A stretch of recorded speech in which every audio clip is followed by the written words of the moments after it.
Olá, pessoal, seja muito bem-vindo ao canal do Escola Biblicast.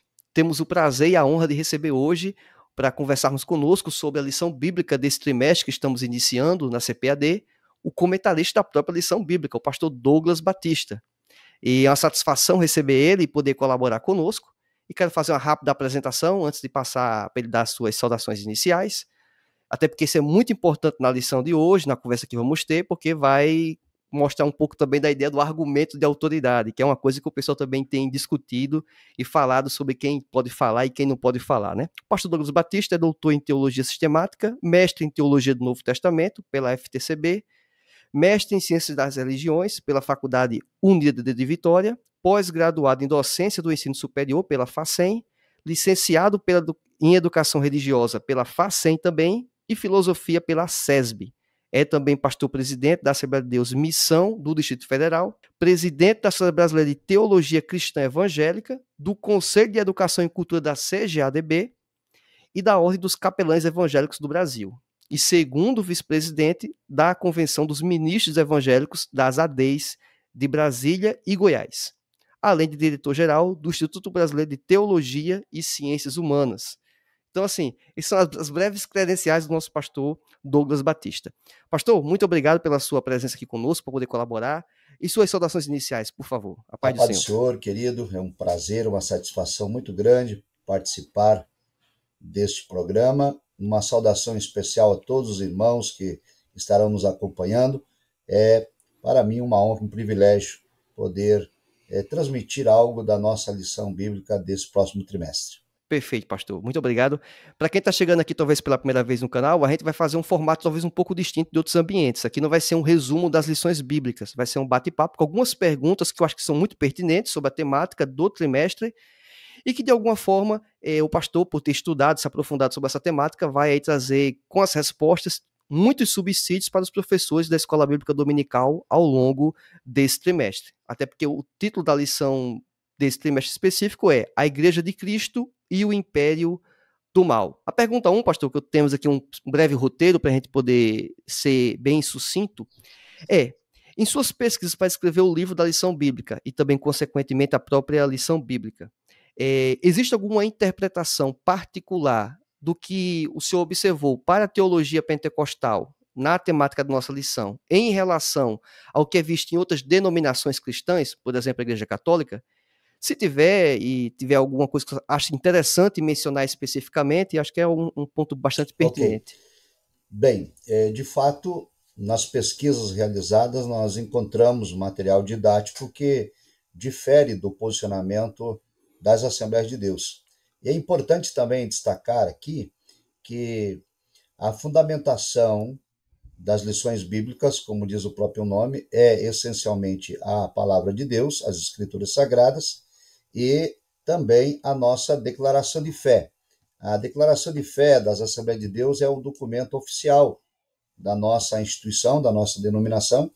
Esse livro foi publicado em 2017, são 24 capítulos e retratam aqui a interpretação oficial e autorizada das Escrituras na perspectiva pentecostal. É o que cremos, o que professamos e o que ensinamos. Não é um documento que trouxe inovação, esse é um documento que compila os mais de 100 anos de história da Assembleia de Deus e aquilo que foi então ensinado desde a fundação da igreja, desde os primórdios até os dias atuais. E nessa perspectiva, então, de literatura, nós comparamos, muitas vezes, o posicionamento da Assembleia de Deus com outras instituições. E são várias as temáticas, mas eu queria destacar uma que é a que está mais em voga hoje no momento, a discussão em relação à transgeneridade, à ideologia de gênero, à homossexualidade, porque existem instituições, teólogos e acadêmicos que argumentam que a prática de transgênero e de homossexualidade não são pecados, mas sim são uma interpretação equivocada, né, das igrejas ortodoxas onde se enquadra a Assembleia de Deus. Então nós temos uma obra, por exemplo, publicada pela editora Sinodal, que tem como título Exegese Feminina, resultados de pesquisa a partir de perspectiva de mulheres que fazem defesa clara à prática da homossexualidade, à prática também da transgeneridade.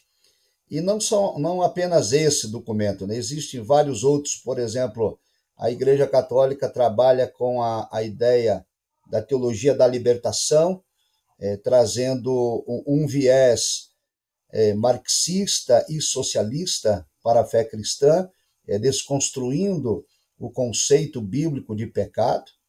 E dentro do protestantismo, também a chamada teologia da missão integral, que é, na verdade, uma vertente da teologia da libertação para os evangélicos. E claro que eles negam tudo isso, mas é o que está no fundamento dos seus preceitos, dos seus ensinos, e de fato, então, nós temos no Brasil muita produção acadêmica que é contrário à nossa posição de fé assembleana. Inclusive, eu lancei uma obra agora, em abril desse ano, que é chamada O Ethos do Pentecostalismo, ou Ethos Pentecostal, na esfera pública, tendo como fundamento a declaração de fé das Assembleias de Deus, onde nós reforçamos por que o assembleano tem determinadas posições, por que ele pauta a sua ética e a sua moral com determinados conceitos, à luz da declaração de fé, à luz da Bíblia Sagrada, e o embate que nós enfrentamos, então, no espaço público por conta da nossa posição, que, na maioria das vezes, é contrário à posição das teologias liberais que estão ocupando espaço no país. Perfeito, pastor. É interessante quando o senhor mencionou sobre a declaração de fé da Assembleia de Deus, porque é um documento, como o senhor falou, do ponto de vista histórico, é uma construção teológica que não foi feita agora, é de anos, né? Ou seja, a ideia da ortodoxia. E muitos desses problemas que temos enfrentado é exatamente pensamentos ou reflexões muito recentes, que são heterodoxas, né? Estão fugindo dessa construção histórica, não só da agora da Assembleia de Deus, bem como também dos nossos antecessores. E é interessante essa ideia da exegese feminina, por exemplo, né? Ou seja, todos nós, quando vamos ler o texto, estamos passivos a vieses, mas quando a gente já procura partir de um ponto de vista específico, de um lugar específico, o viés pode ser muito amplificado. A questão 2 aqui que eu queria tratar com o senhor é com o avanço dessa inversão de valores, do ponto de vista cultural, moral, que pode chegar ao extremo de tentativas de modificar a legislação, ou seja, para dizer aquilo que é certo e errado do ponto de vista legal. Na posição de cristãos, como a gente poderia combater esse bom combate? Como a gente poderia enfrentar essas situações? Como é que a gente poderia seguir esse caminho? Porque o senhor já tem uma certa experiência, até um rápido parênteses aqui para abrir. Eu me lembro de, pelo menos assim, na minha mente, a primeira vez me referi ao senhor, saber do senhor, foi em 2018.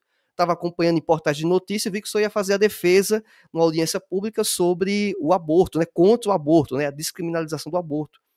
E isso foi, na minha concepção, um dos elementos que nós podemos executar. Só que o senhor é um pastor, está em posições relativamente mais importantes, hierarquicamente, facilita, digamos assim, o senhor ser um dos escolhidos ou participar desse ambiente.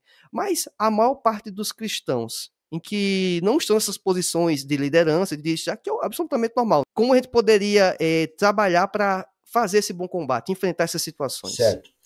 Essa pergunta é muito importante, extremamente relevante, porque há um debate em relação a isso extremamente polarizado. Porque uma das maneiras da igreja se posicionar é politicamente. Então, há uma certa ojeriza em relação à participação política da igreja.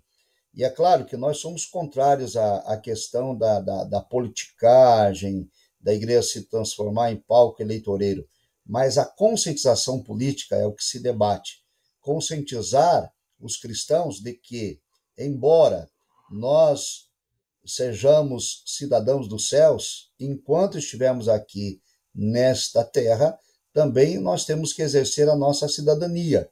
E um dos direitos da cidadania é o direito ao voto.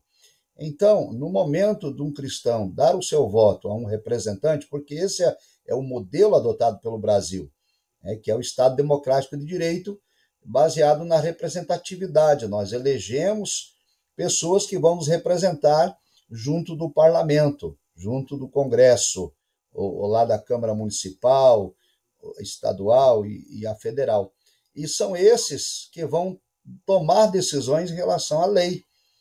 Então, é preciso ter consciência quanto a isso, de não dar o seu voto a candidatos ou partidos políticos que defendam bandeiras contrárias à fé cristã. Aqueles que tenham pautas progressistas, que, por exemplo, sejam favoráveis à liberação do aborto, à liberação das drogas, ao ensino da ideologia de gênero nas escolas, à legalização da prostituição, dentre outras temáticas chamadas de progressistas. Então, esse é um meio, conscientização política. Mas, claro que esta é uma ação que fica na esfera, né, civil, e a nossa arma maior não é essa. Essa é uma das possibilidades que a igreja tem.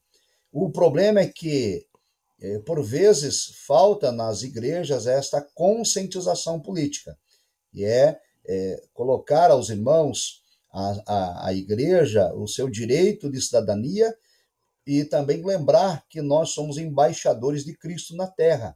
E os embaixadores representam os interesses de seu país, ou seja, nós representamos os interesses do reino.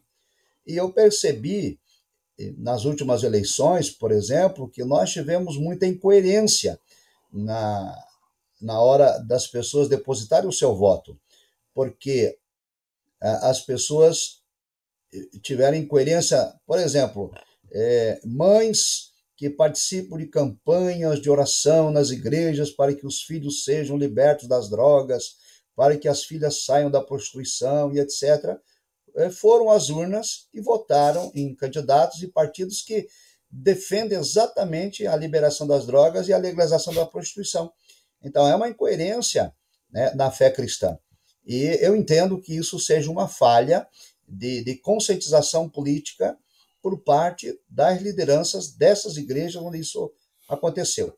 Mas é importante destacar que a politização da igreja pode vencer algumas batalhas, mas não pode vencer a guerra.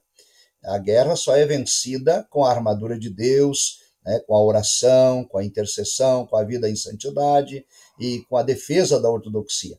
Até porque aqueles cristãos que tiveram conscientização e elegeram pessoas que defendem as pautas cristãs, eles conseguiram vencer algumas batalhas. Por exemplo, o Congresso Nacional, eleito conservador, não agora desse último pleito, mas no pleito anterior, ele barrou pautas progressistas. O Congresso não aprovou o aborto, não aprovou a legalização das drogas e nem aprovou a legalização da prostituição.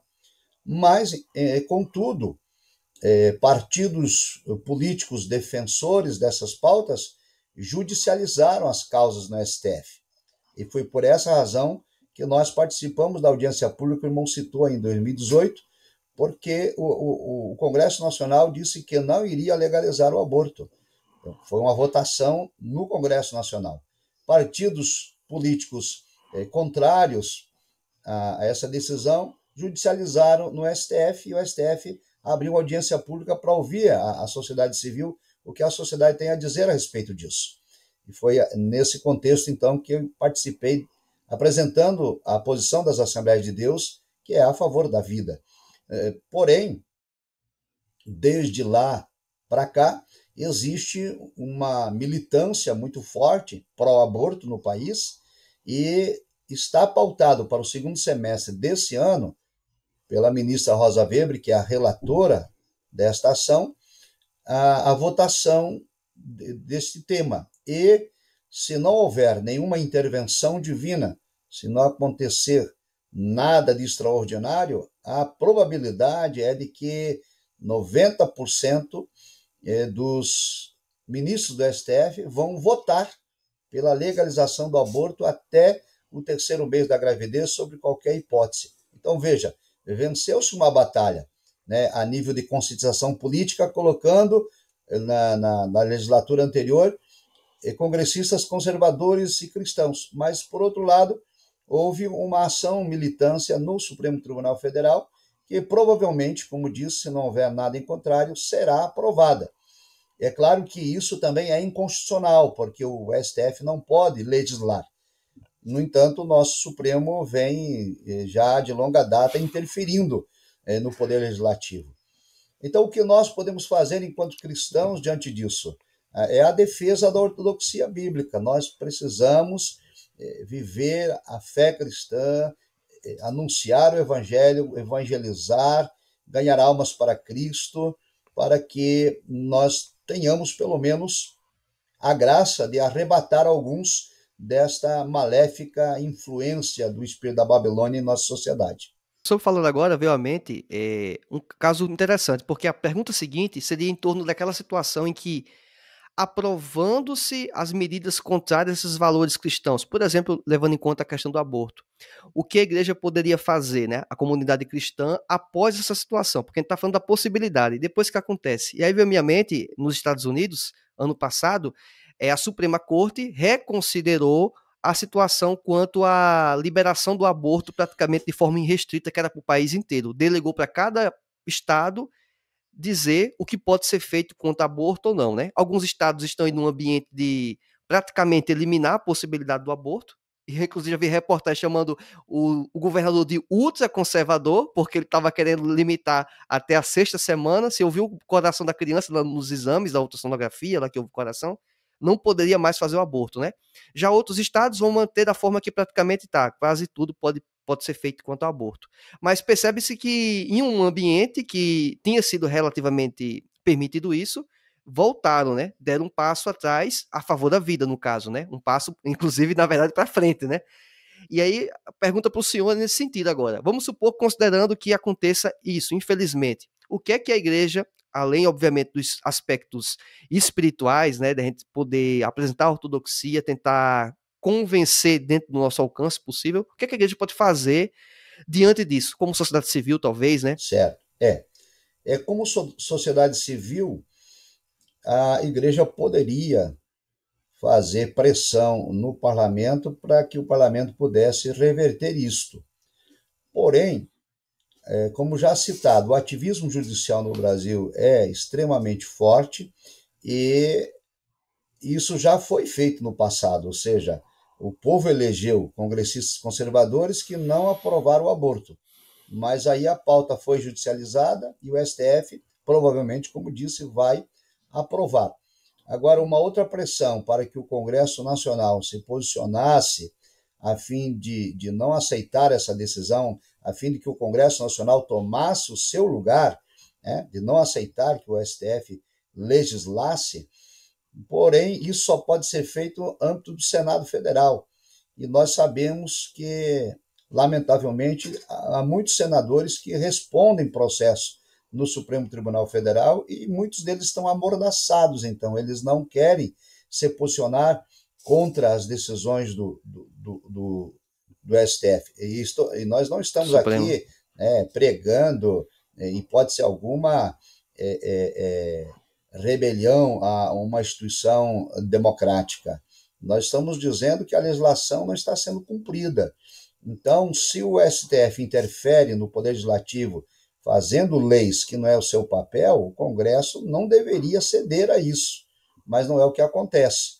Então, o que vai sobrar para nós, enquanto cristãos, é defender a nossa posição no âmbito da igreja, porque ninguém é obrigado a ser cristão, ninguém é obrigado a ser evangélico, ninguém é obrigado a frequentar a Assembleia de Deus, mas a partir do momento que alguém se converte a Cristo e está convicto, né, da sua decisão, então ele precisa obedecer à doutrina cristã. Inclusive, eu gostaria de destacar isso porque a nossa declaração de fé, a declaração das Assembleias de Deus, trata no capítulo 16 sobre a igreja e o Estado, que está na página 149, e ela diz o seguinte, que, veja só, enquanto organização civil, a igreja está submetida ao Estado, tendo como limite de tal submissão os preceitos bíblicos, de sorte que, em caso de conflito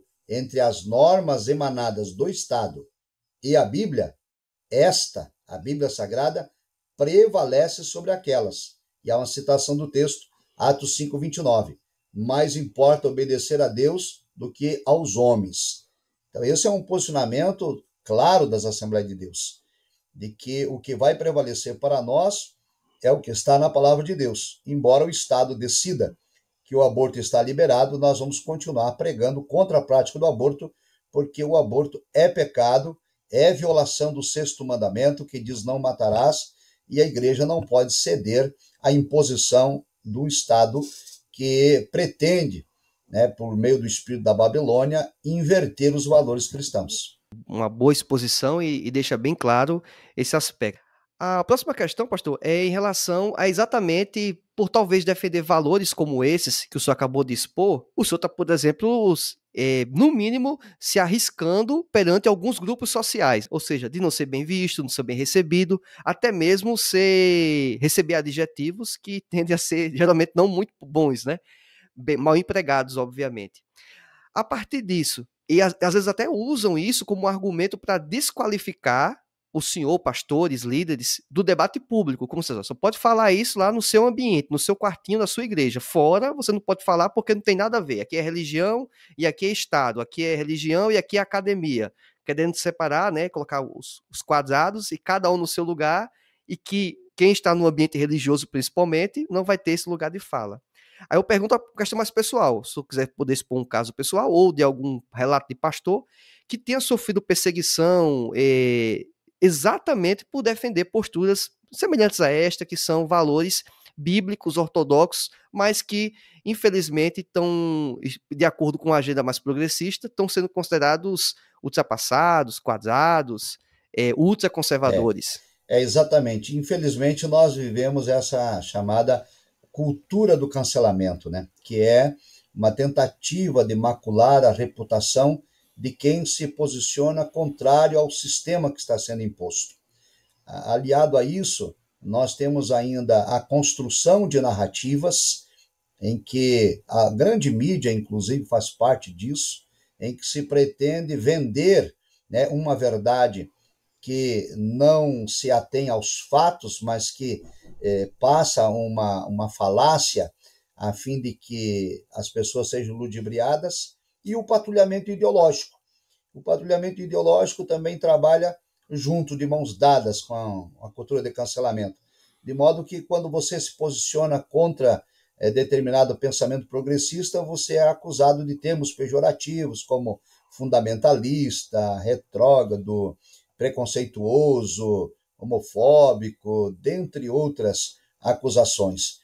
E isto, lamentavelmente, acontece, inclusive, dentro do ambiente evangélico, porque há pessoas, não poucas, que já aderiram a esses movimentos, essas militâncias, que não compreenderam, na verdade, o evangelho, não compreenderam a doutrina da salvação, estão ainda espiritualmente cegos. E então, quando nós nos posicionamos contra essas pautas, é comum nós sermos acusados de conservadores, de que nós somos de direita, e os valores cristãos não estão voltados para esse espectro político. É a verdade bíblica e ponto final.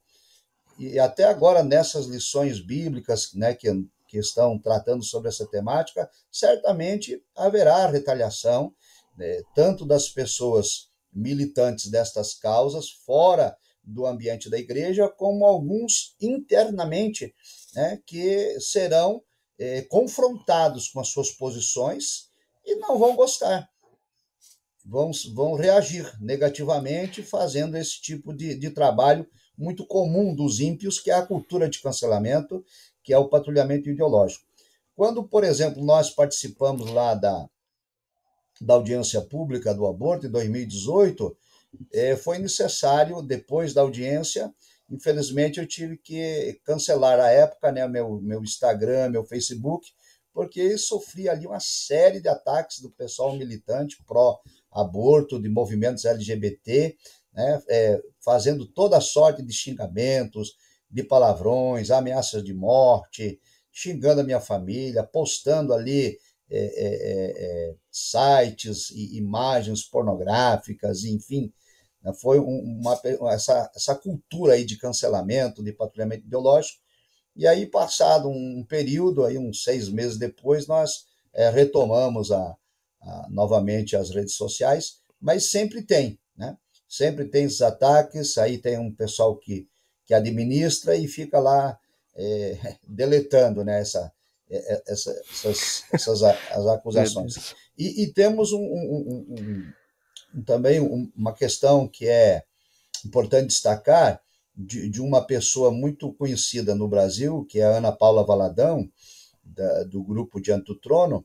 Ela está sendo processada pelo Ministério Público Federal, por ela ter, num culto, dentro da igreja, dito que o casamento bíblico é heterossexual, entre um macho e uma fêmea, e que todo casamento fora disso, né, está fora do padrão bíblico. Então, o Ministério Público Federal considerou que o discurso dela era um discurso de ódio, que era um discurso homofóbico, e ela está respondendo processo, inclusive com pedidos de indenização, inclusive nessa obra aqui, o Ethos Pentecostal da Esfera Pública, eu trago os detalhes desta ação, como que ela está no momento, os valores absurdos que o Ministério Público Federal quer que ela pague, não só ela, mas também a TV privada que transmitiu o culto, também são indenizações da TV, por exemplo, que envolve milhões. E é isso que nós estamos vivendo no nosso país, essa cultura de cancelamento. A ideia é amordaçar quem se posiciona contra essas pautas progressistas. E nós somos acusados de discurso de ódio. E é importante destacar isso também, que o discurso bíblico é um discurso de amor, a mensagem bíblica é de amor. Quando nós advertimos a pessoa que ela está pelo caminho errado e que aquele pecado vai a conduzir à condenação, não é ódio, é amor. É o desejo, né, de que a pessoa Exatamente. encontre a libertação, que encontre o perdão, que ela tenha a graça de ser salva em Cristo. Porém, a cultura de cancelamento, a narrativa, o patrulhamento ideológico não quer saber, como disse, dos fatos. Eles precisam ter, então, argumentos para amordaçar quem se posiciona contrário. É interessante, pastor, o senhor colocando esses pontos, porque a ideia da pregação do evangelho, como o senhor bem falou sobre a questão do amor, diverge de algumas outras religiões que o pessoal não aceita o contraditório. Então, uma pessoa consciente cristã, né, vai expor a verdade, e se a pessoa fala, eu só não quero, não aceito, e você não vai fazer a força, ninguém vai fazer a força. Um cristão consciente, né? Sempre parece alguém aí que talvez tenha um parafuso a menos, como se diz. Mas é exatamente a ideia que essas discussões, até uma coisa interessante, não estava no nosso roteiro aqui, mas surge, geralmente elas criam esse poder no ambiente ocidental, onde existe relativamente maior liberdade de expressão. Num ambiente em que os homossexuais, os transgêneros, vão sofrer problemas que vão, ou seja, atingir a dignidade humana, ou seja, não é apenas dizendo que está errado, aprisiona a pessoa, maltrata a pessoa.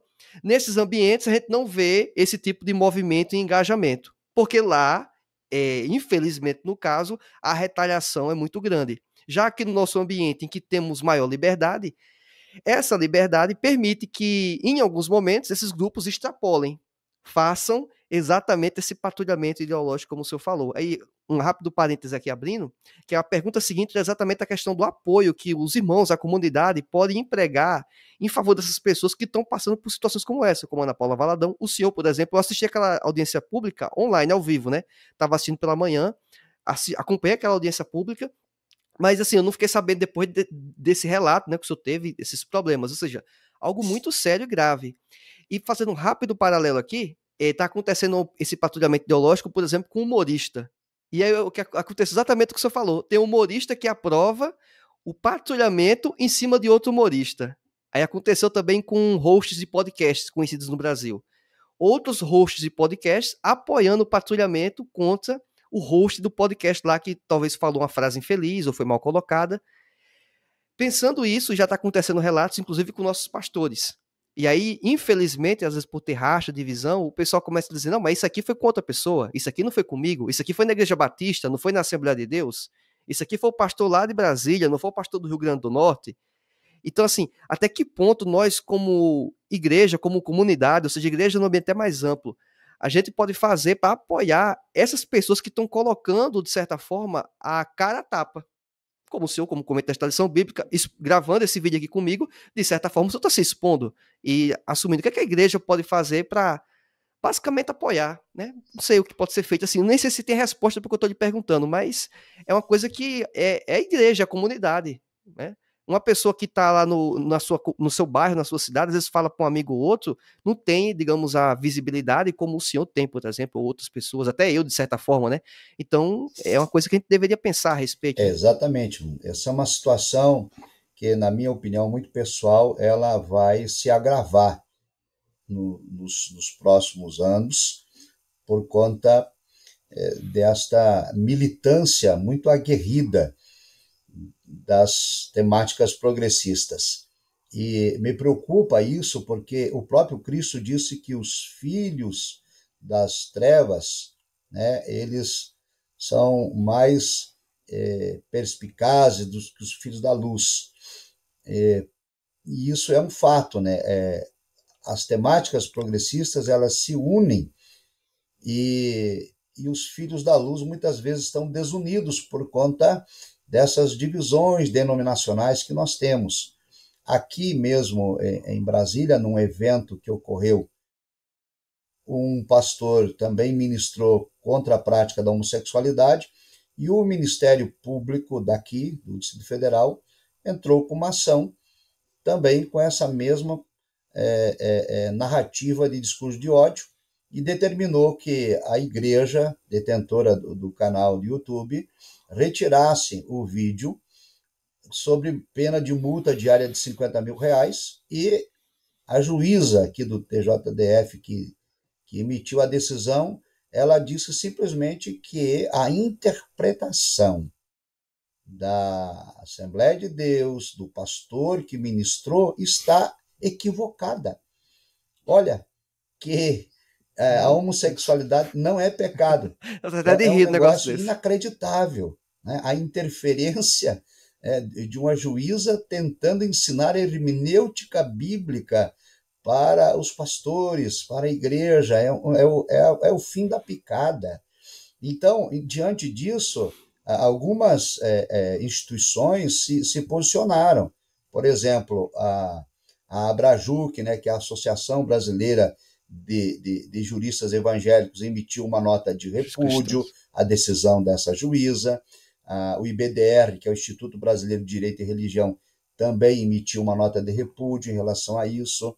E eu penso que a igreja precisava começar a agir assim, né, enquanto instituição, enquanto organização civil, né, começar a publicar, né, nos seus sites, nas suas redes sociais, nos meios de comunicações, as notas de repúdio em relação a essas decisões que afrontam a fé cristã.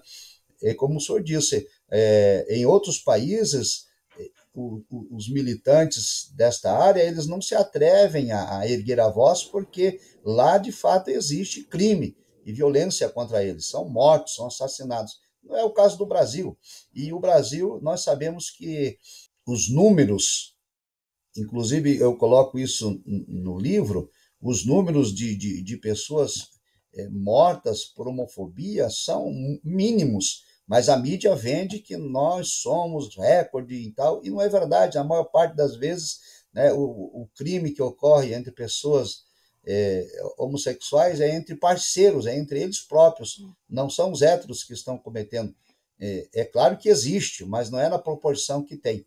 Então, nós precisamos nos unir e não podemos abandonar, né, os nossos irmãos que estão na linha de frente, só porque ele não é da nossa denominação, só porque não professa a mesma percepção doutrinária. Nós precisamos fazer uma defesa dos valores do reino, da doutrina bíblica, independente da denominação que pertença a esse ou aquele. E, claro, colocar nossos joelhos no chão, interceder e clamar para que Deus tenha misericórdia da igreja. Como o senhor enxerga o uso das redes sociais no processo de cancelamento de reputações de pessoas que, em diversos momentos, esses cancelamentos são baseados apenas em elementos culturais ou pautas progressistas e que vão contra os princípios do evangelho. Então, como a gente pode tentar lidar com isso, né? Não sei, lidar, responder, agir, combater, não sei quais as frentes que nós podemos fazer, porque esse é um dos grandes males que nós temos. Tem benefícios as redes sociais, mas um dos males é que amplifica o ódio, né? Aquilo que estão acusando, às vezes, os crentes, os cristãos, na verdade, estamos sofrendo exatamente isso, porque a forma de diálogo, a forma de agir, como o senhor bem falou, qual um cristão que vai mandar no direct, no Instagram, alguma coisa, alguma ameaça de morte? Não existe essa possibilidade. Mas, do contrário, isso acontece. Né? Esse é um ponto. Exatamente. Como disse, as redes sociais têm uma grande parcela de contribuição para a vida social, mas também tem esses problemas da divulgação de ódio e de acusações sem provas. Tudo faz parte desse sistema, desse espírito da Babilônia, que trabalha com cultura de cancelamento, trabalha com patrulhamento ideológico, trabalha com construção de narrativas e trabalha também com o politicamente correto, porque as pessoas estão amordaçadas pelas muralhas invisíveis daquilo que é considerado politicamente correto. De tal modo que nas redes sociais, muitas vezes as pessoas reproduzem informações que não são fidedignas e acabam tomando posicionamentos que não diz respeito à verdade.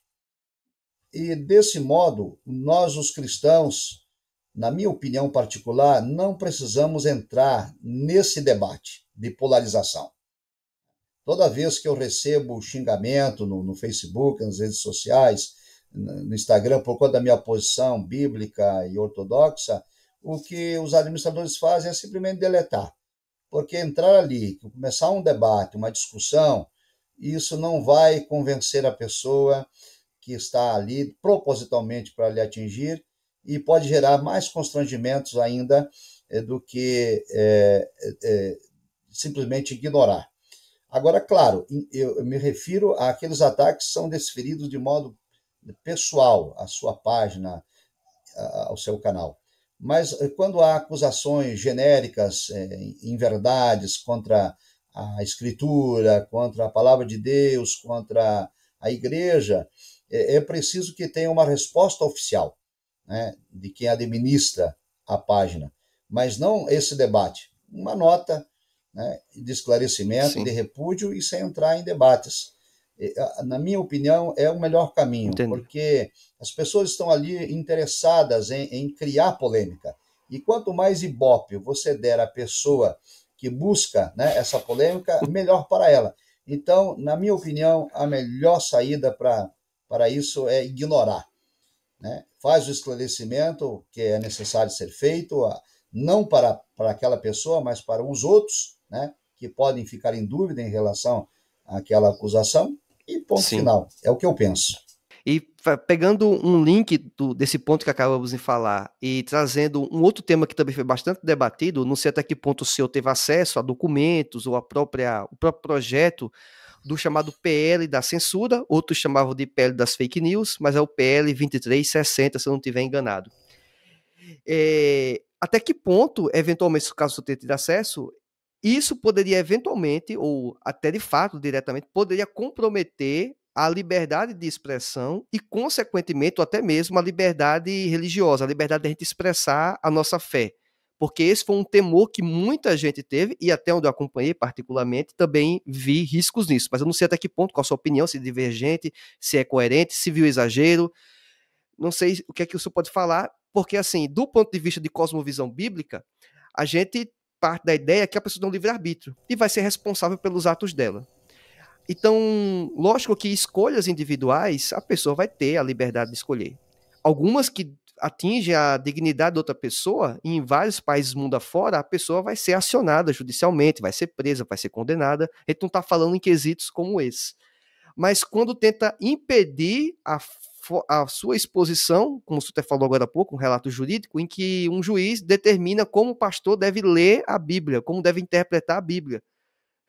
Aí, ou seja, qual o risco que isso tinha ou tem para a igreja, principalmente o foco da igreja, não talvez um ambiente global, como liberdade de expressão como um todo, mas um ambiente da igreja cristã. Com certeza, irmão. Infelizmente, esse PL, apelidado de fake news, ele é extremamente perigoso para a liberdade de expressão e vai ser aprovado, atingir também a liberdade religiosa, a liberdade de crença e liberdade de culto.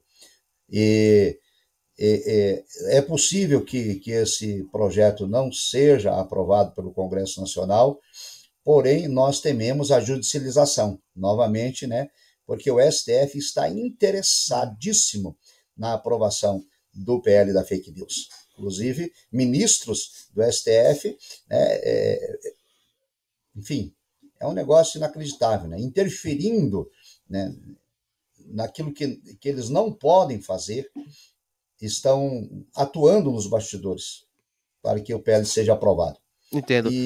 Então, o que se pretende com isso é cercear, de fato, a liberdade de expressão. Porque quem vai definir o que é verdade? No projeto de lei, está previsto lá se criar uma agência do governo que vai dizer o que é verdade e o que não é verdade. Isso é extremamente perigoso, né? Ainda mais em tempos de relativismo, né, que nós estamos vivendo, em que as pessoas alegam que não há verdade absoluta, que a verdade é relativa, que ela depende de uma série de coisas. E quanto, por exemplo, a pessoa divulgar uma notícia mentirosa, fazer uma difamação, uma calúnia contra alguém, já existe no Código Penal legislação prevista para tal. Não é preciso fazer coisa nova, é só aplicar o que já existe. Mas por que não usam o que já existe? É porque se pretende, de fato, cercear a liberdade de expressão. Inclusive a liberdade de expressão religiosa, porque a partir do momento que eu divulgar nas redes sociais alguma mensagem essencialmente bíblica, doutrinária, que vá de encontro, né, às pautas progressistas, eu posso ser alvo da pele da fake news e ter o meu canal fechado, ter as minhas redes sociais canceladas e até responder algum processo, como já vem acontecendo no Brasil, né, com outros canais, né, de notícias e outros sites. Infelizmente é o que nós vemos no Brasil. E aí o que se usa muito hoje é de que a sua posição, por exemplo, se você faz uma crítica ao STF, já você é acusado de ato antidemocrático. Isso não é um ato antidemocrático. Isso faz parte da democracia. A liberdade de eu expressar o que penso. Se eu estou fazendo uma acusação infundada, então eu vou responder criminalmente. Agora, eu não posso ser cerceado de Sim. dizer o que penso. É isso que nós estamos vivendo no Brasil. Muito triste. E alguns até previamente, né? Tem alguns relatos, né? Alguns previamente. Tira a rede social, ou seja, não dá nem chance da pessoa falar a coisa Não, certa ou a coisa errada, né? Preventivamente a pessoa já está proibida de exatamente. falar. É Sim, muito sério, é algo porque muito daí se sério. retira da pessoa o direito, né, de liberdade, o direito do contraditório, o direito da ampla defesa. Aqui fazer só um comentário, por exemplo, quando o apóstolo Paulo chega em Filipos, por ocasião da segunda viagem missionária, ele e Silas, eles expulsam lá o espírito de uma jovem, de uma pitonisa que adivinhava e dava lucros aos seus senhores.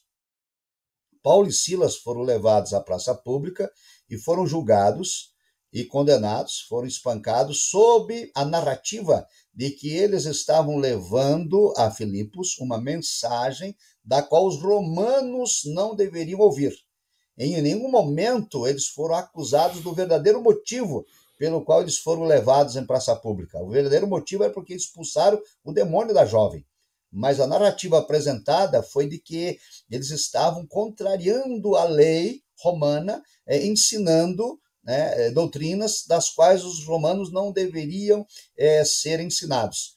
E Paulo era um cidadão romano e não foi dado a ele direito de defesa de coisa nenhuma, e ele foi lançado à prisão E depois dele ter, então, evocado o seu direito de cidadania romana, as autoridades foram lá e pediram a ele desculpa para que ele não acionasse eles judicialmente. Então, é muito similar ao que acontece hoje, a questão da narrativa, né? Paulo e Silas só foram espancados e pararam na prisão porque expulsaram o demônio.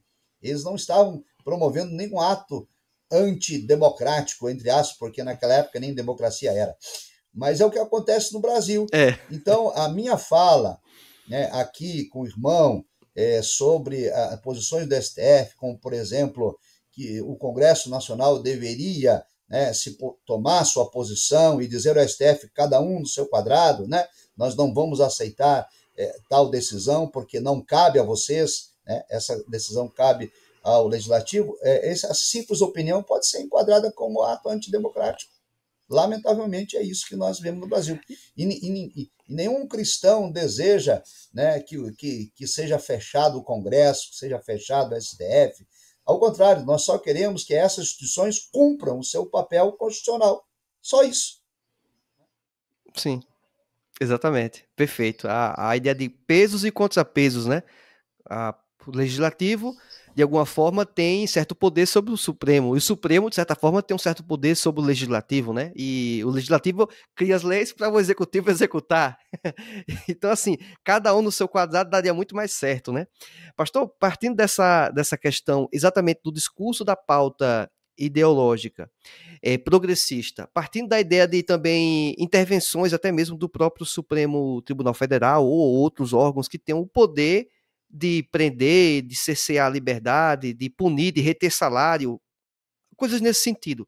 Até que ponto corre o risco de homens de Deus, ou pelo menos eram, se corromperem, ou seja, serem profetas vendidos, falarem o discurso que é o discurso agradável para a maioria, que muitas das vezes pode ser o discurso que traz também mais dinheiro, né?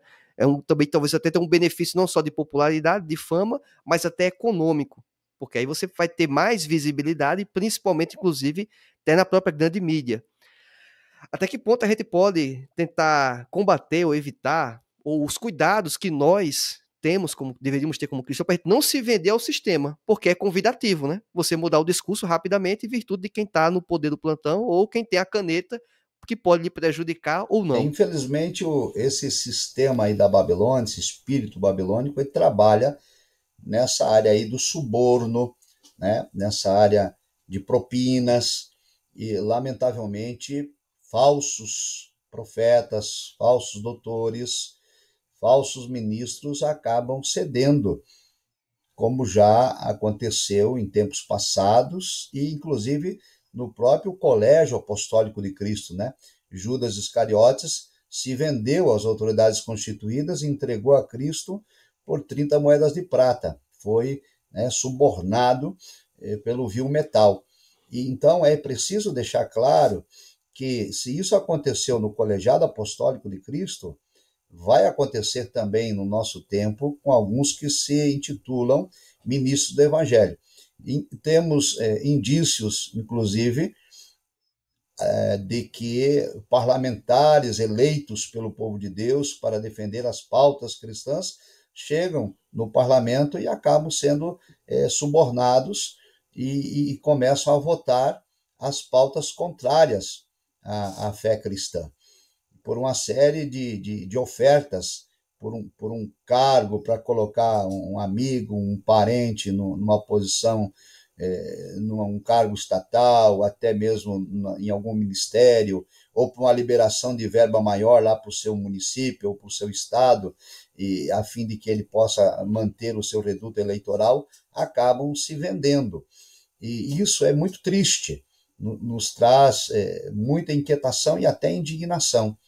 Então, o papel da igreja é tomar cuidado, é buscar o discernimento espiritual, até porque se o líder ele corrompe a fé, a igreja deveria, né, não seguir as orientações desse líder, porque ele está corrompido. É um problema seríssimo, porque Sim. o discernimento espiritual, na minha opinião, é um dos dons que a igreja mais carece nos tempos atuais, para discernir os espíritos. E nós temos uma gama enorme de teólogos, de pastores no Brasil que já aderiram a essa militância progressista, a essa teologia da missão integral, essa teologia da libertação, e alguns até trabalhando na desconstrução do texto bíblico, dizendo que a Bíblia precisa ser atualizada, ressignificada, reinterpretada para atender, né, a demanda dessas pessoas que não querem se converter de fato a Cristo. Então, é um tema polêmico, é um tema complexo, e o povo de Deus precisa de discernimento espiritual para não se deixar enganar, para não se deixar iludir e não seguir após, né, esses falsos apóstolos, falsos profetas. Aliás, queria destacar isso, que um dos sinais que antecedem a vinda de Cristo, nós sempre, às vezes, damos atenção maior para os sinais do lado de fora da igreja, né? Esses sinais exteriores, guerra, fomes, terremotos, etc. Mas há um sinal que, aliás, é o primeiro que Jesus fala lá no sermão, aliás, no sermão profético, em Mateus 24, 25, o primeiro é apostasia, o surgimento de falsos cristos, falsos profetas, falsos doutores no âmbito da igreja, afastando homens e mulheres da fé genuína. E esse é o primeiro grande sinal, e é o que nós já estamos vivendo. Então a igreja precisa estar alerta quanto a isso e não seguir os ensinos de tais apóstolos fraudulentos, como disse o apóstolo Paulo. No início da nossa conversa, a gente começou tocando o assunto sobre divergências eventuais teológicas, do ponto de vista dos elementos que consideramos na lição bíblica. Mas vamos considerar que tem elementos, ou conjunto de valores cristãos ou de sociedade, que o evangélico protestante coincide com a linha católica, por exemplo. Um protestante pentecostal com um protestante reformado. O senhor compreende que é salutar, que é importante trabalharmos de mão dadas nesse sentido, nesses momentos em que existe um consenso nesses aspectos? Ok. Quanto a essa temática, é importante destacar o seguinte: existe no meio protestante uma preocupação com aquilo que se chama de ecumenismo e também aquilo que se chama de discurso interreligioso. Bem, o ecumenismo, de fato, é um mal, porque o ecumenismo tenta unir crenças distintas em busca de um bem comum. Então, por exemplo, reunir no mesmo ambiente de culto e de adoração espíritas, católicos, evangélicos, budistas, islâmicos e etc. E o ecumenismo não é bíblico, o ecumenismo não é salutar. Porém, a união de ideias para a defesa da fé cristã, eu não vejo nenhum problema quanto a isso.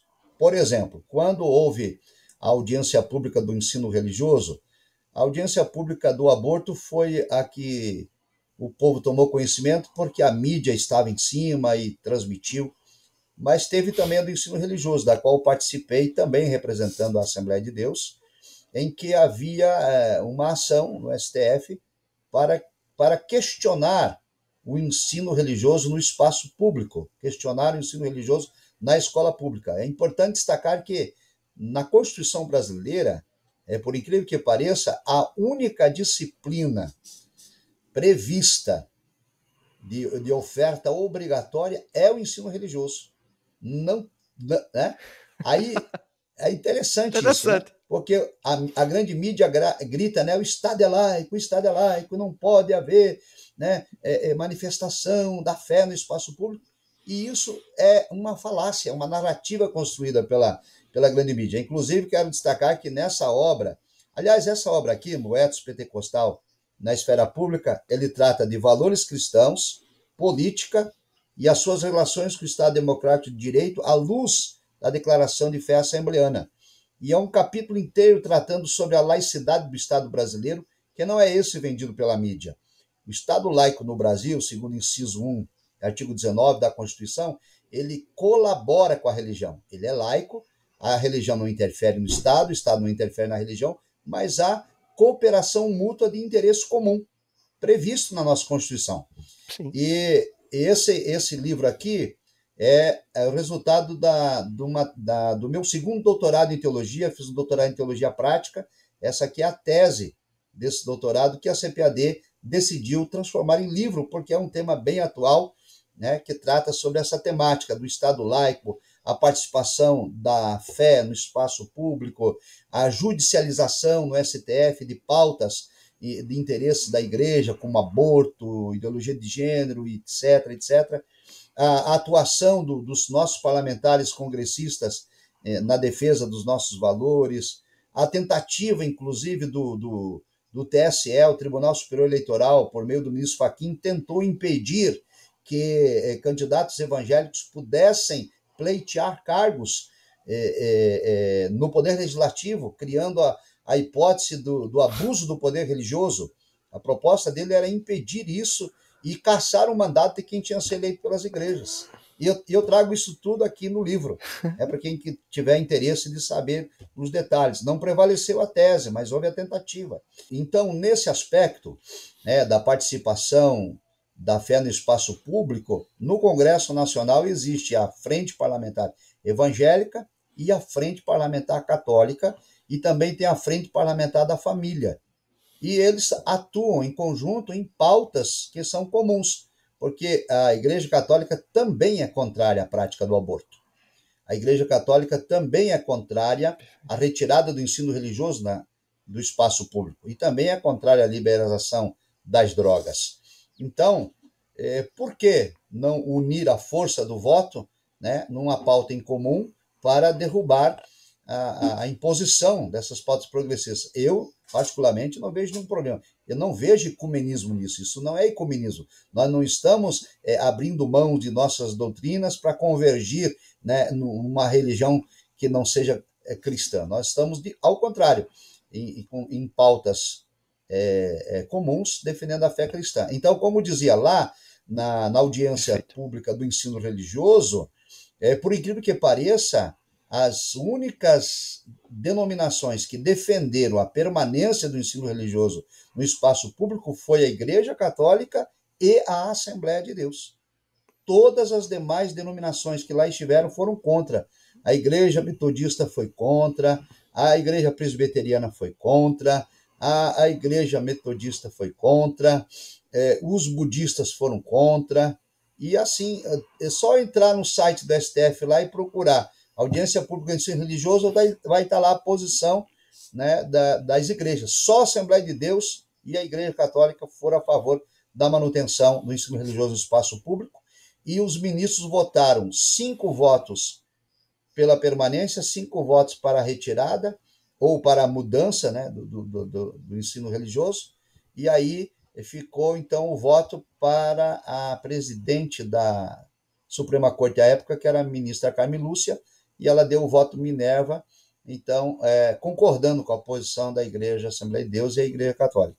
É impressionante, né, ver um negócio desse, né, e ver também a própria história da escola dominical, que serviu de arcabouço para o sistema moderno de ensino, de educação, que o mundo afora segue.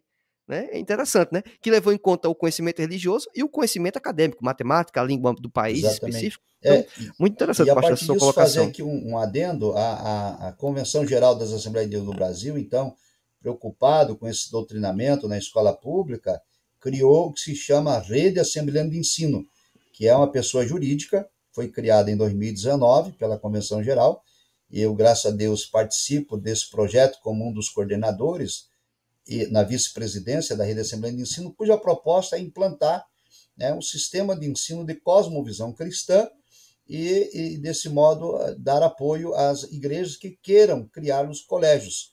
Né? De 2019 para cá, nós tivemos a pandemia, 20 e 21, em que o projeto ficou parado, mas ano passado ele retomou e já temos 5 escolas, né, implantadas nesse sistema da Rede Assembleana de Ensino, e para 2024 pretende-se implantar de 5 a 10 escolas, a fim de que os nossos alunos tenham um ensino de cosmovisão cristã sem estar sobre esse doutrinamento ideológico do mundo contemporâneo.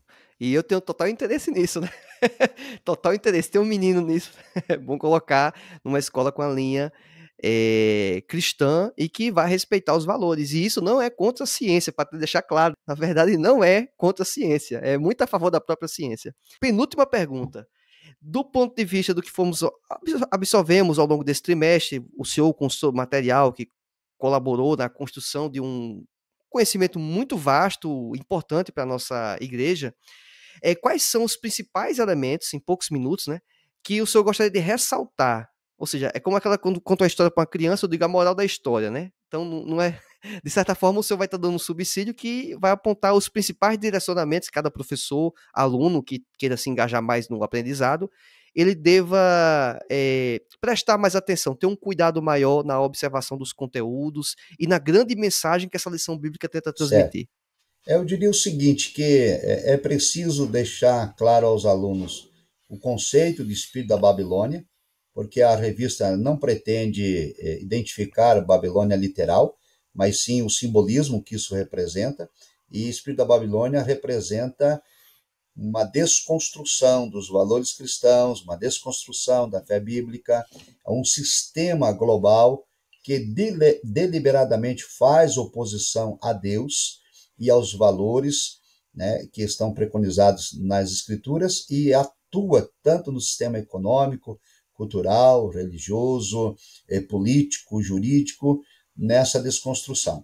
E a partir daí, então, compreendendo esse conceito, as lições vão tratando de modo específico quais são os principais sistemas que estão a serviço do espírito da Babilônia, cuja proposta é afastar as pessoas de Deus. Então, nós trabalhamos sobre a deturpação do conceito de pecado. O pecado bíblico ele é um pecado de ordem moral que traz consequências na vida plena da pessoa, né, na vida espiritual, na vida social e tudo mais.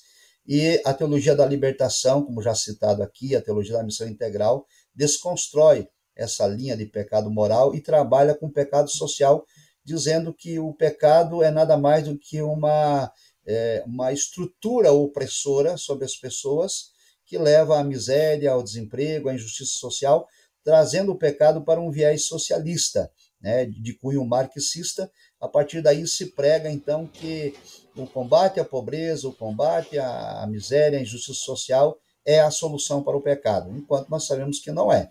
A solução para o pecado é arrependimento, é fé em Cristo Jesus, é mudança de caráter, é mudança de vida, uma vez que a pessoa se converte genuinamente, ela não provoca mais, né, nenhuma dessas mazelas sociais, porque o cristão salvo não será corrupto, não será ladrão, né, não vai explorar o seu próximo e ele vai impor, na verdade, a justiça social e não o inverso.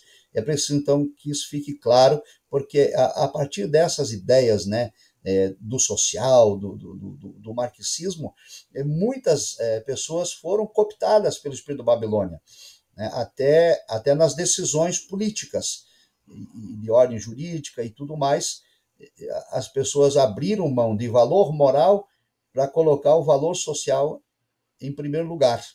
E isso é um mal que já trouxe e está trazendo consequências danosas à nossa vida em sociedade. Também as pautas progressistas, né, que o sistema da Babilônia atua muito na desconstrução da fé. Temos o liberalismo teológico, que desconstrói a supremacia das escrituras, dizendo que a Bíblia precisa ser reinterpretada, que ela não é inerrante, que ela não é inspirada. Nós temos o teísmo aberto, que diz que Deus não é soberano, que Deus não sabe o que vai acontecer no dia de amanhã, um absurdo total, herético, isso precisa ser destacado. Nós temos a questão da demitização da Bíblia, proposta pelo alemão Rudolf Bultmann. Ele diz que o que tem na Bíblia é mitologia, que não existe inferno, não tem demônio, né, não tem condenação, Cristo não nasceu de virgem, Cristo não ressuscitou e tudo mais. Isso dentro do sistema religioso. E quem diz isso não são os ímpios, são os teólogos, né, adeptos do liberalismo. Fogo amigo, como chama, né? Exatamente, fogo amigo. Então, e além disso, então, a partir disso, se eu retiro a supremacia das escrituras, então eu passo a ignorar o pecado. O pecado ele é construção social. Então, as pautas progressistas passam a defender o aborto, passam a defender as drogas, passam a defender modelos de família não bíblico, passam a defender toda a prática do pecado. E aí, então, nós temos uma dessacralização da vida, porque a vida passa a ser dessacralizada no ventre da mãe, que é essa ideia de meu corpo, minhas regras. As pessoas dizem, né, do movimento feminista, a mulher ela tem autonomia sobre o corpo, então o corpo é dela e ela impõe as regras que quer. Então, se ela quiser abortar, ela aborta, se ela quiser se prostituir, ela se prostitui. E aqueles que se drogam usam o mesmo slogan: não, o corpo é meu, e se eu quiser me drogar e destruir meu corpo, é meu direito. Os que são adeptos de suicídio vão pela mesma ordem: a vida é minha e eu dou cabo dela como eu quiser, e etc. Então, essa dessacralização da vida no ventre materno e as suas consequências, precisa deixar claro que isso é uma pauta progressista, uma pauta do sistema da Babilônia, e quem o defende, quem milita e quem concorda, quem é conivente, é falso profeta, é falso doutor, né? É um falso cristão. E isso nós não podemos dar meia volta em relação a essas questões. Também nós temos a desconstrução da masculinidade e a desconstrução da feminilidade. Quando se faz apologia, por exemplo, à homossexualidade por meio da ideologia de gênero, quando se ensina que ninguém nasce criança e ninguém, aliás, ninguém nasce menino ou menina, todo mundo nasce criança e só depois de uma certa idade cada um decide se quer ser homem ou mulher. Então é uma desconstrução da masculinidade, uma desconstrução da feminilidade, em que, por exemplo, na masculinidade são incentivados os homens a se portarem de modo efeminado e abandonarem a questão do homem ser másculo, do homem ser viril e tudo mais. Então, essa lição trata esses detalhes do que a Bíblia diz biblicamente, é que o homem deve liderar, deve chefiar. Isso não se trata de machismo, nem coisa que o valha. E a desconstrução da feminilidade, ela parte do princípio, então, que a mulher tem autonomia sobre o próprio corpo, é uma desconstrução, inclusive, da família patriarcal.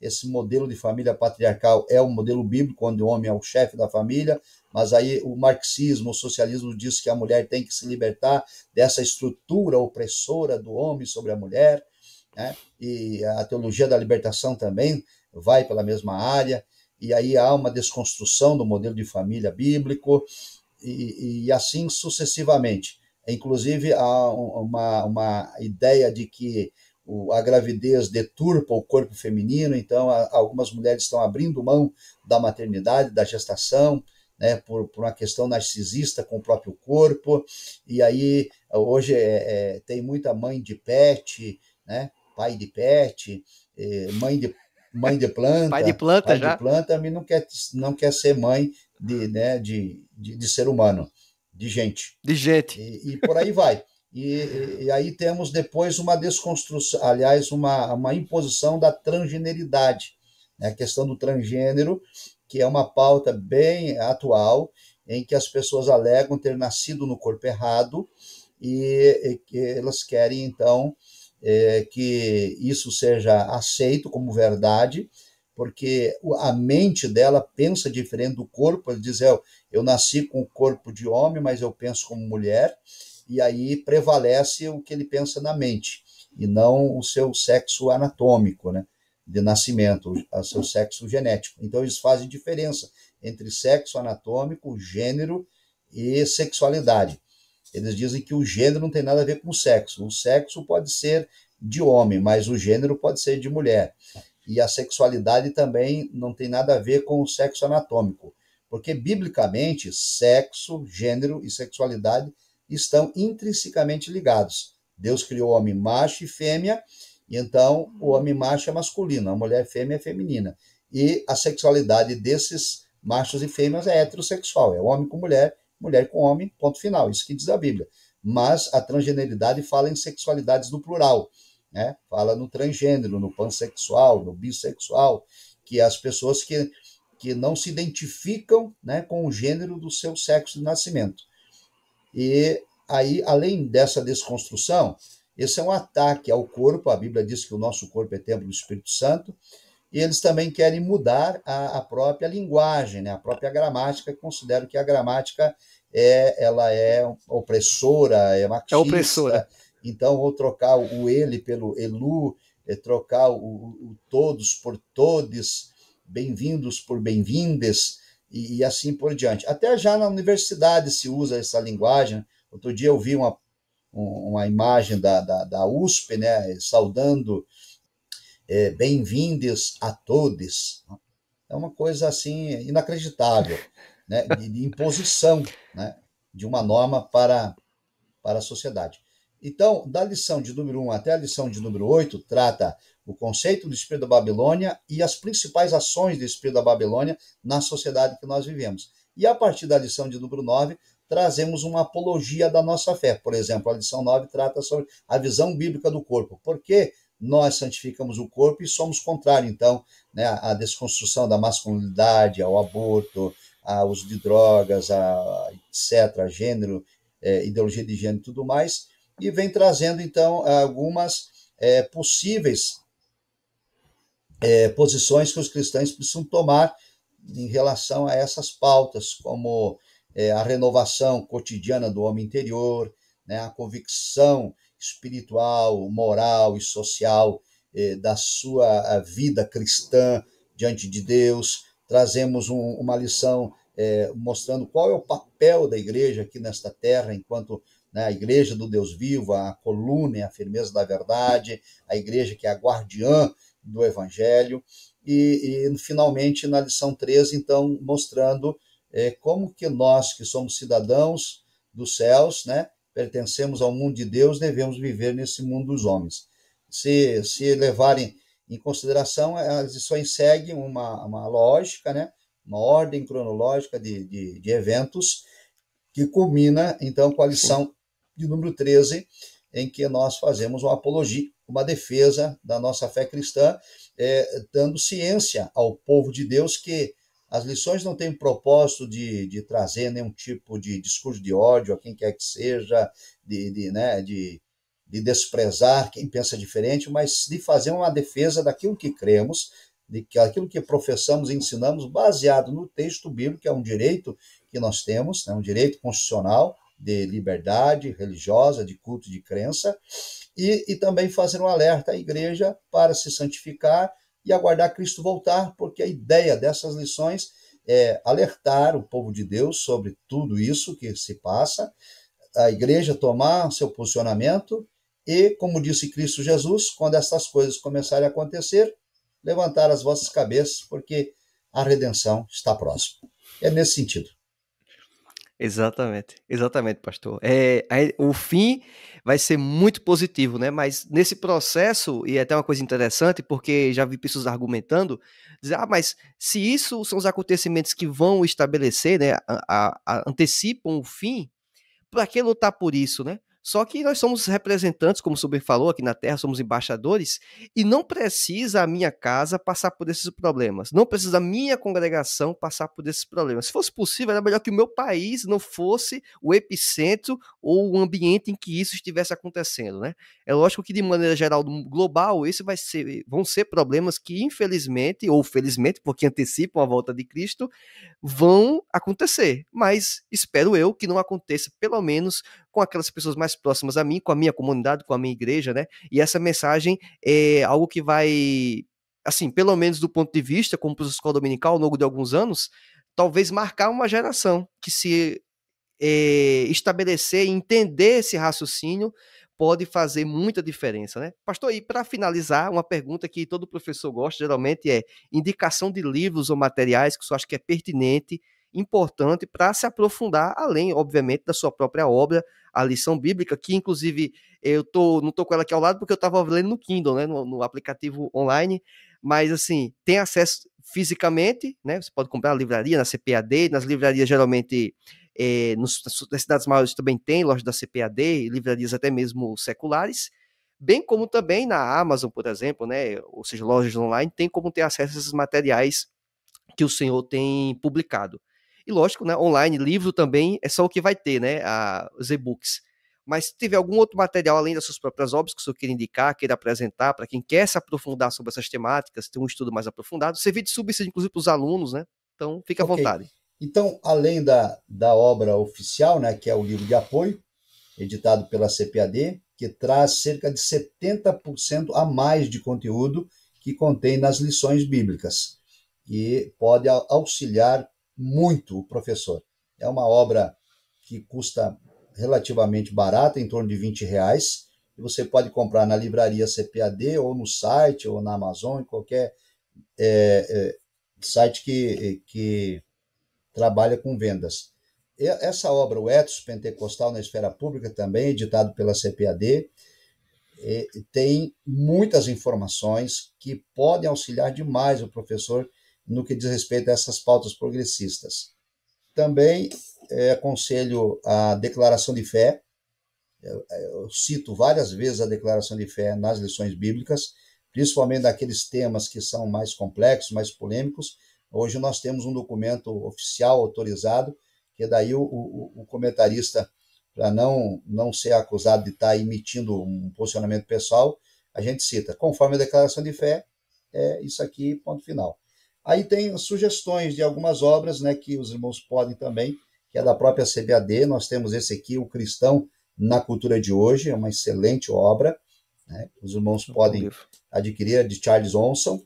E tem uma obra, deixa eu ver onde ela está aqui, também, que considero relevante sobre essa temática, que também é editada pela CPAD, que é essa obra da Nancy Pearce, Ama Teu Corpo.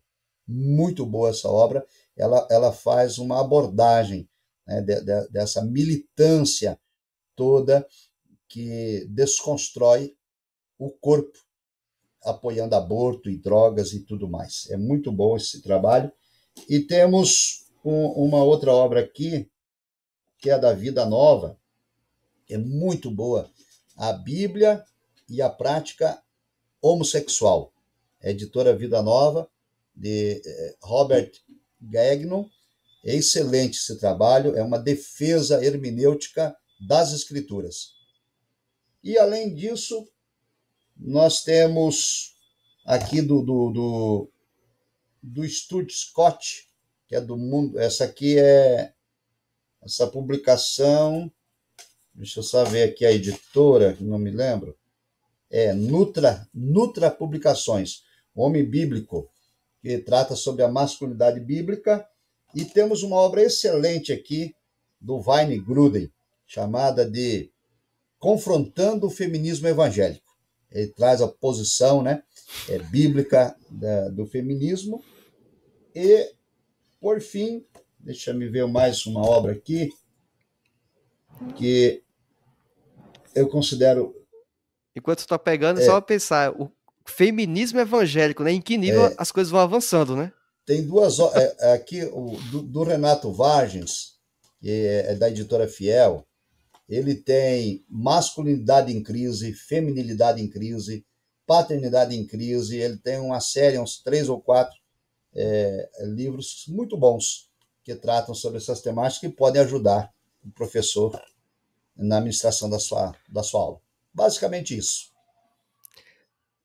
Perfeito, pastor. Agradeço as suas contribuições. Antes de dar a oportunidade de fazer sua saudação final, só informando para o pessoal que acompanha aqui o Escola Biblicast, a gente fornece subsídios e conteúdos para a Escola Bíblica Dominical, sempre amparado no que tem de melhor, ou pelo menos tentamos perseguir isso, e recomendo fortemente que vocês acompanhem o pastor Douglas Batista nas redes sociais. Vamos colocar ao final aqui do vídeo, na descrição, o arroba das redes sociais dele, e que vocês possam seguir. Inclusive também vai ter os comentários bíblicos do próprio pastor Douglas Batista, vinculado no canal da CPAD também. Então, ou seja, tem vários subsídios possíveis, alguns praticamente gratuitos, né? Acessar a internet e consumir esses conteúdos. Então, o link para ter acesso a esses materiais, tudo vou deixar aqui na descrição para facilitar o acesso aos irmãos. Bem, pastor, muito obrigado pela sua participação conosco, doar o seu tempo, a sua agenda corrida, eu percebi isso, até para poder marcar essa aula, e o senhor, com toda boa vontade, participou conosco, contribuiu. Eu sou muito grato ao senhor. E as saudações finais, por favor. Muito obrigado. Eu quero agradecer pelo honroso convite de participar dessa entrevista. Desejo que Deus abençoe a todos os nossos irmãos que vão assistir, que vão frequentar as escolas bíblicas dominicais. Eu peço a Deus nas minhas orações que, de fato, esse conteúdo possa trazer despertamento na igreja, possa esclarecer aqueles que ainda estão desinformados dessas pautas e que promova também um avivamento espiritual no povo de Deus, a fim de nós marcharmos firmes em direção à Canaã Celestial. Deus abençoe a todos, é um prazer muito grande e um abraço e a paz do Senhor Jesus. Amém. É isso e até mais. A paz do Senhor para todos os irmãos. Tchau, tchau.